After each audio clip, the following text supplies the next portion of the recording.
Hello everyone, welcome back to my channel. আজি মই grade 4 সিলেবাছৰ social studies সমাজ অধ্যয়নৰ বিষয়ে আপোনালোকক বিতংভাৱে জনাবলৈ ওলাইছোঁ। ইয়াতে আপোনালোকক সোশ্যাল ষ্টাডিজত কি বিষয়বস্তু পঢ়িব লাগিব তাৰে সবিশেষ জনাবলৈ চেষ্টা কৰিম।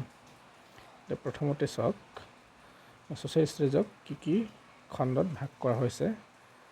এটা হ'ল জিঅ'গ্ৰাফি, তাৰপিছত হিষ্ট্ৰী ইতিহাস খণ্ড, দেন ইকনমিক্স অৰ্থনৈতিক খণ্ড, তাৰপিছত পলিটিকেল চায়েন্স ৰাজনীতি বিজ্ঞান খণ্ড। এতিয়া চাওক জিঅ'গ্ৰাফিত কি আহিব। জিঅ'গ্ৰাফিত আহিব ৰিচৰ্চেছ অফ আছাম, অসমৰ সম্পদসমূহ। ইয়াতে আপোনালোকে খনিজ সম্পদ, বনজ সম্পদ বা জলসম্পদ আদিৰ বিষয়ে পঢ়িব লাগিব। তাৰপিছত আহিব climate and weather of Assam, অসমৰ বতৰ আৰু জলবায়ু, তাৰ বিষয়ে পঢ়িব লাগিব। তাৰপিছত আহিব চি এণ্ড অচিয়ান, সাগৰ মহাসাগৰ। ইয়াতে আপোনালোকে ভাৰত মহাসাগৰ, প্ৰশান্ত মহাসাগৰ, বংগোপসাগৰ বা আৰৱ সাগৰ ইত্যাদিৰ বিষয়ে আপোনালোকে পঢ়িব লাগিব। তাৰপিছত আহিব ইণ্ডাষ্ট্ৰিজ এণ্ড কমিউনিকেশ্যন। ইয়াতে উদ্যোগ আৰু যোগাযোগ ব্যৱস্থা, ভাৰত তথা অসমৰ বিভিন্ন উদ্যোগবিলাকৰ লগতে পথ যোগাযোগ ব্যৱস্থা, ৰেল যোগাযোগ ব্যৱস্থা ইত্যাদিৰ বিষয়ে আপোনালোকে পঢ়িব লাগিব। তাৰপিছত ৰিভাৰ্ছ অফ আছাম, অসমৰ নদ নদী, অসমৰ বিভিন্ন নদ নদী যেনে ব্ৰহ্মপুত্ৰ, বৰাক বা অন্যান্য উপনৈসমূহৰ বিষয়ে এতিয়া পঢ়িব লাগিব। তাৰপিছত নৰ্থ ইষ্ট ইণ্ডিয়া, উত্তৰ পূব ভাৰতৰ লগত জড়িত বিভিন্ন ধৰণৰ বিষয়বস্তু পঢ়িব লাগিব। তাৰপিছত হিষ্ট্ৰী খণ্ডত আহিব প্ৰিহিষ্টৰিক পিৰিয়ড অফ আছাম, প্ৰাক ঐতিহাসিক অসম। ইয়াতে আপোনালোকে প্ৰাচীন প্ৰাগজ্যোতিষপুৰৰ লগতে নৰকাসুৰ, ভগদত্ত আদিৰ বিষয়ে পঢ়িব লাগিব। তাৰপিছত এনচিয়েণ্ট কামৰূপ কিংডম, প্ৰাচীন কামৰূপ ৰাজ্য। ইয়াতে প্ৰাচীন কামৰূপ ৰাজ্যৰ ৰজাবিলাকৰ বিষয়ে বা ৰাজ্যবিলাকৰ বিষয়ে ইয়াতে পঢ়িব লাগিব। দেন আহিব মিডাইভেল আছাম, মধ্যযুগীয় অসম। ইয়াৰ লগতে জড়িত বিষয়বস্তু Ahoms and other tribes and there kingdoms, Ahom আৰু অন্যান্য জনজাতীয় ৰাজ্যসমূহৰ বিষয়ে ইয়াতে পঢ়িব লাগিব, যেনে চুতীয়া, কছাৰী, কোচ ইত্যাদি। তাৰপিছত দিল্লী চালতানেট, দিল্লীৰ চুলতানী ব্যৱস্থাৰ বিষয়ে পঢ়িব লাগিব। তাৰপিছত মোগলসকলৰ বিষয়ে, মোগলসকল ভাৰতীয় হিষ্ট্ৰীত খুবেই ইম্পৰ্টেণ্ট হয়, তো সেইটো পঢ়িব লাগিব। তাৰপিছত east India company, advent of Europeans in India, ইউৰোপীয়সকলৰ ভাৰত আগমন। তাৰপিছত ব্ৰিটিছ ৰুল, ব্ৰিটিছ শাসনকালত ভাৰত তথা অসমৰ বিষয়ে পঢ়িব লাগিব। তাৰপিছত আহিব post independence India and Assam,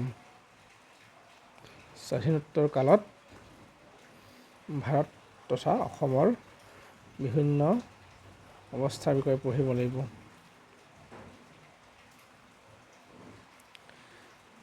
তাৰপিছত আহিব ইকনমিক্স বা অৰ্থনৈতিক খণ্ড। ইয়াতে আপোনালোকে পঢ়িব লাগিব হিউমেন ৰিচোৰ্চ ডেভেলপমেণ্ট, মানৱ সম্পদ বিকাশ, পপুলেশ্যন, খুবেই ইম্পৰ্টেণ্ট টপিক হয় পপুলেশ্যন। ইয়াতে পপুলেশ্যনত আপোনালোকে জনসংখ্যাৰ বিস্ফোৰণৰ কাৰণ, ইয়াৰ সমস্যাসমূহ বা সমাধানৰ উপায়সমূহৰ বিষয়ে পঢ়িব লাগিব।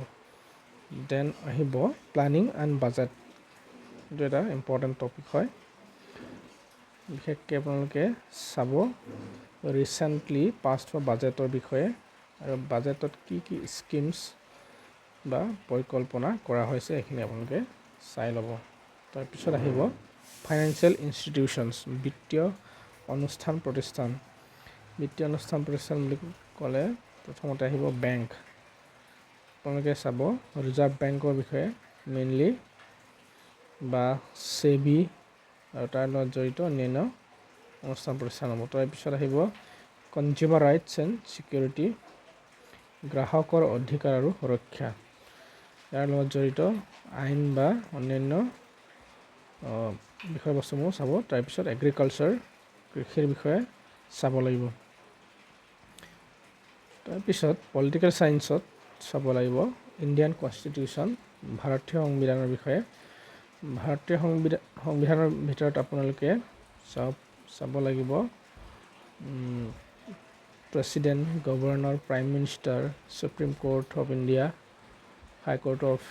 হাইকোৰ্টছখিনি চাব লাগিব। তাৰপিছত election commission of India, fundamental rights, fundamental duties, এইখিনি বিষয়বস্তু আপোনালোকে চোৱাটো খুবেই দৰকাৰ। তাৰপিছত আহিব ষ্টেট এণ্ড চেণ্ট্ৰেল গভৰ্ণমেণ্ট, ৰাজ্য আৰু কেন্দ্ৰীয় চৰকাৰ, এইটোৰ বিষয়ে চাব।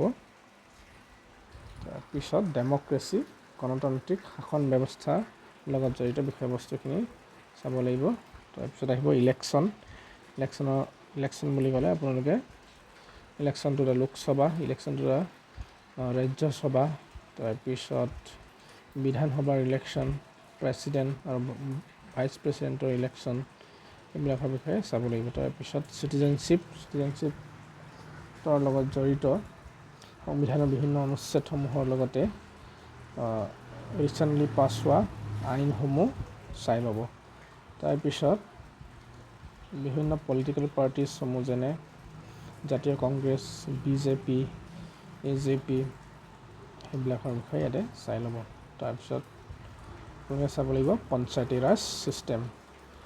গতিকে এইখিনিৰ উপৰিও আপোনালোকে